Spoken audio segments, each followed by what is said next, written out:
importante kay ang pagtuo. Ang pagtuo may igsoon, mo hinungdan sa kaluwasan, kung ang pulong sa Dios imong madunggan, imong tuhuan. Apan kung ang imong tuhuan, pulong sa tao, wala magdalag kaluwasan, tugod kay ang tanang tao, puro laglagunon at tubangan sa Dios. Apan kung ang pulong sa Dios imong paminahon, nagdalag kaluwasan alang kanato. See?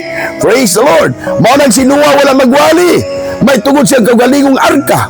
Wala magawali, may tugod siyang kaugalingong ideya. Si Noah wala kaugalingong ideya, si Noah wala kaugalingong arka, may igsoon tugod kay ang arka ngayang gihimo. Mao ang tugon sa Dios nga magbuhat ka og arka sa kawing nga gupir, ikaw ug ang imong pamilya maluwas. See? Usa ka nindot nga statement nga gihatag sa Dios. Ug usa-usab ka obligasyon, usa-usab ka ginatawag nga aduna tay buluhaton o tulumanon sinuwa tuad lawa. No? Wala ang Diyos mingon nga mahimo ang arka.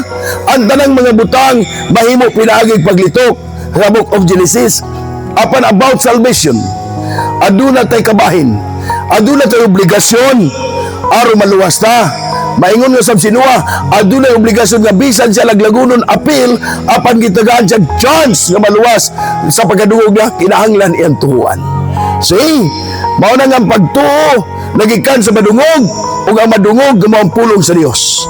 Sa diyang gituhuan ni Noah ang pulong sa Dios, iyang gibutang sa una-una, gipatik sa kasing-kasing, walay usa nga pulong nga namis sa paghimo sa arka.